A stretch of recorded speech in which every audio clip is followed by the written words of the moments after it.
Hey friends, welcome to Camp Calvary. We're so glad you're here today. We're going to start out with a song. It's called Made for This.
Today we're learning we can trust God. So when I say we trust God, I want you to go, trust God. Put your fingers up, trust God.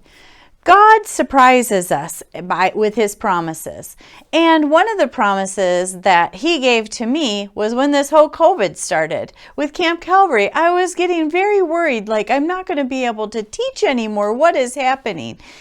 But God told me, trust me, trust God. So I trust God, and guess what? I get to do these videos and be with you all each week and send you things in the mail. It's been such a blessing. So I trusted God. We're going to learn in our story today that God comes through in some surprising ways.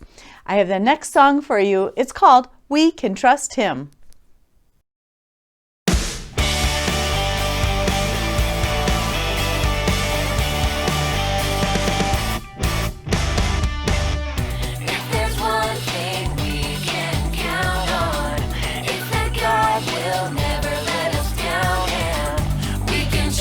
Everything He does, He keeps His promises, we know because, yeah, the word of the Lord holds true.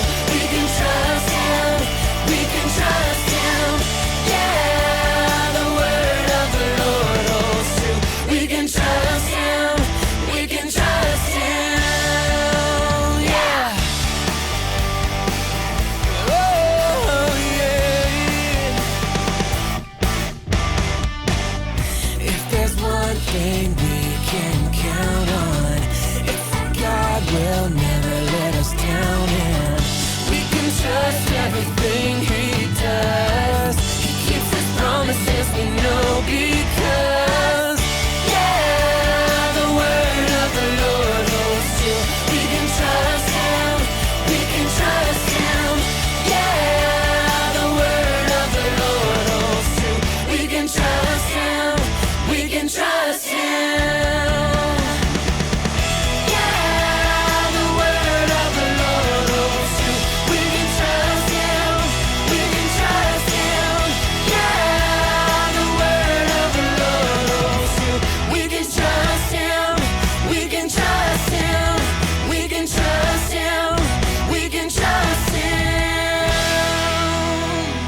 Okay, so this week you received in the mail a letter, and if you want to open it, I thought there was a really good idea from Ava. She sent that in saying, hey, I save my envelope until I watch the video so I have everything there.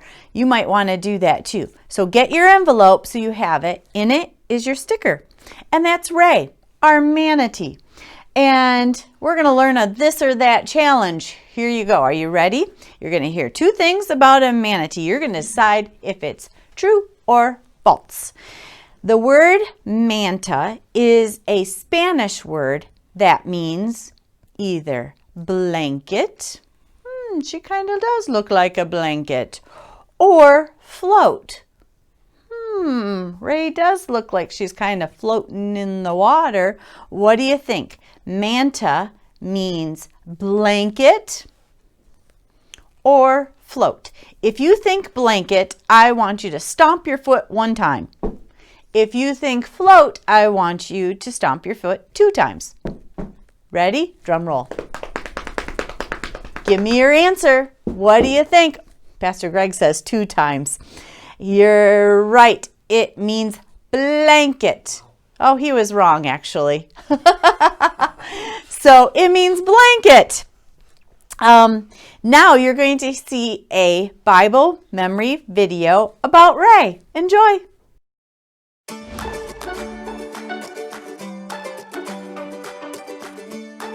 Take a look under the big blue and you'll see me. I'm Ray, and I'm a giant manta ray. We're one of the coolest creations God made because we sort of fly. Not through air, but through the water. Like I said, I'm a giant manta ray, and I really live up to my name. Giant mantas can grow to about 30 feet across. That's bigger than 4 grown-ups lying down in a line. You won't see us hold still very long. We keep moving through the water all the time. Maybe some of you like to keep moving too. Moving keeps me breathing. The water slides over my gills and gives me the oxygen I need to stay alive. In the Bible, a man named Abram kept moving too. He moved because God told him to. God made a promise to Abram. God said Abram would have a big family, as many grandkids as there are stars in the sky. Now that's a big family. Abram trusted and believed God's plan for his life. You can trust God too. In the Bible book of Psalms, chapter 33, verse 4, it says, "For the word of the Lord holds true, and we can trust everything He does." We can trust God. He's way bigger than me. Sometimes you may feel like you're just floating around without a plan. You might worry about what will happen next in your life. You can trust that God will guide you and give you what you need to keep going. And when you aren't sure whether to choose this or that, talk to God. And when you move to new places, God promises to always be with you. You can simply glide along because He'll carry you through. We can trust God.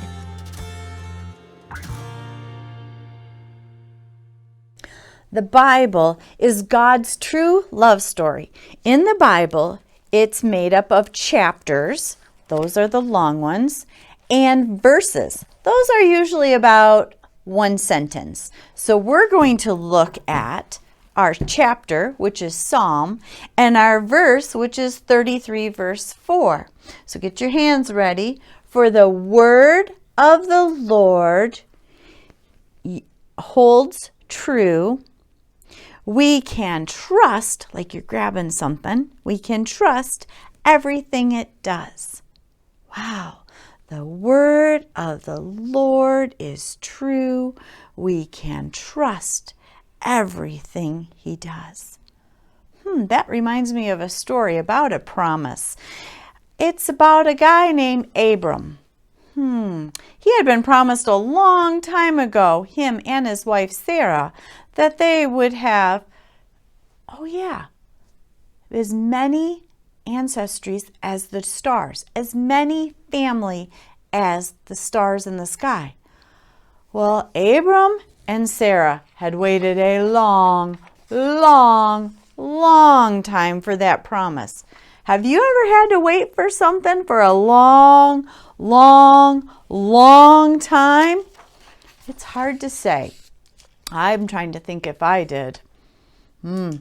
Yeah, I've had to wait for things for a long time. It's not always fun in the wait. Well, Abram and Sarah were sitting down one day when Abram saw 3 men come towards him. He immediately knew they were super important. So he's like, Sarah, quick, make a feast, make some bread, get some drink. Sarah's like, okay, I'm on it. So she's baking, she's doing all it. She makes a feast for these 3 men.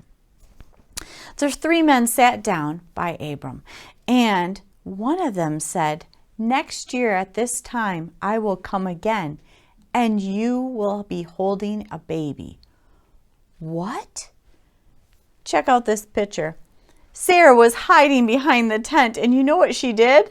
She bust out laughing. She just like, oh yeah, finally I'm going to have a baby. I am way old. I can't have a baby. Well, guess what one of the men said? They said, why is Sarah laughing? And she peeked around the corner and just said, I'm not laughing. Guess what? Let's read in the Bible what happens. I'm going to start at Genesis 18. Oh, yeah, right there. Verse 17. Now Sarah was listening at the entrance of the tent. Oh, yeah, it says it right here, which was behind him. Abram and Sarah were already old and well advanced in years, way past the age of childbearing. So Sarah laughed to herself and laughed out loud. After I'm worn out, my husband and I will have this pleasure of having a child. Then the Lord said to Abram, wait a minute, I said they were 3 men. Now it says the Lord. They were entertaining the Lord. There were 3 of them. Do you think it might have been the Father, the Son, and the Holy Spirit? Pretty cool. Why did Sarah laugh and say, will I really have a child now that I'm old? Is anything too hard for the Lord? I will return to you at the appointed time next year, Sarah, and you will have a son. Sarah was afraid, so she lied and said, I didn't laugh. But he said, yes, you did laugh. So I sent you a picture of a baby. So I want you to take that baby picture out, and you can see that baby is laughing. Do you think God had that promise? Did he make it true? Well, a year later, Sarah was holding that baby. And you know what she named that baby? She named him Isaac. Isaac. What does Isaac mean? It literally means laughing. How cool is that? She named her baby Laughing because God held true on his promises. Abram and Sarah could trust God. Trust God. So names were a big deal in Bible time. So now I want you to get out your paper that has your name on it. I had to look up what my name means, and it means lily. And lily is a flower, so I put a picture of a flower on there. I want you to get crayons and markers, and we'll look up that later of what your name means. Feel free to push the pause button to go ask your parent, why did you name me this name? I did with my mom and dad, and guess what they said? They named me Susan Joy, and they named me that because my initials would be the same initials as my dad. So I was named after my dad. Now, in our Bible story, God came down after this story and said, Abram, I'm changing your name to Abraham, which means father of many nations. Sarah, your name is going to have an H at the end, which in the Greek letter H means right from the breath of God, and it means princess. How cool is that? So I want you to find out, what does your name mean and why were you named this? Look it up and then come back to me. Now, I put on here a picture of a lily, but I'm going to think of things that I think about a lily, what that means.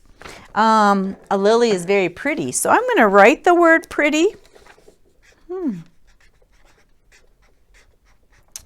What else? Oh, I said already that it is from my dad's name. So I'm going to draw a picture of my dad.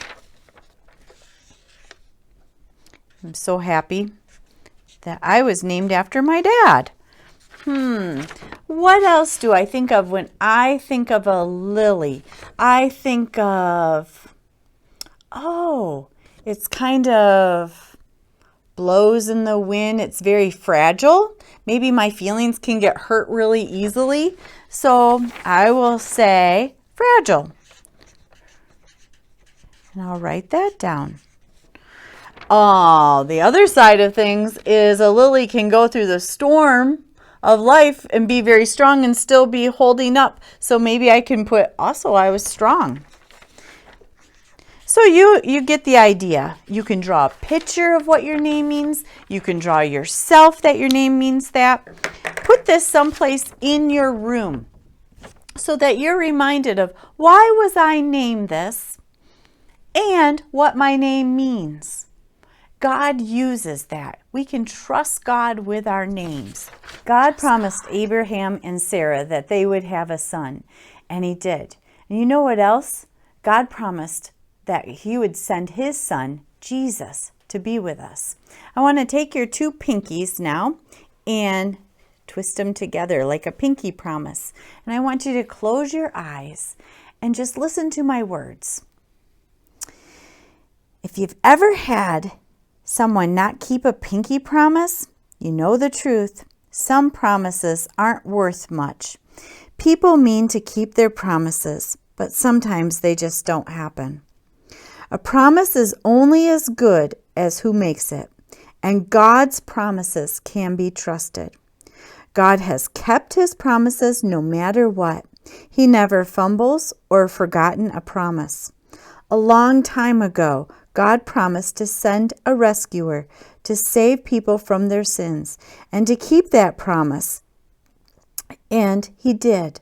He sent his only son, our friend, Jesus. And here's the good news. God has made that promise to you. Jesus promised to love his friends, to give them peace and joy, and to never, ever forget them. You can trust Jesus to keep his promises, every promise, every time. All right, open your eyes. I'll see you next week.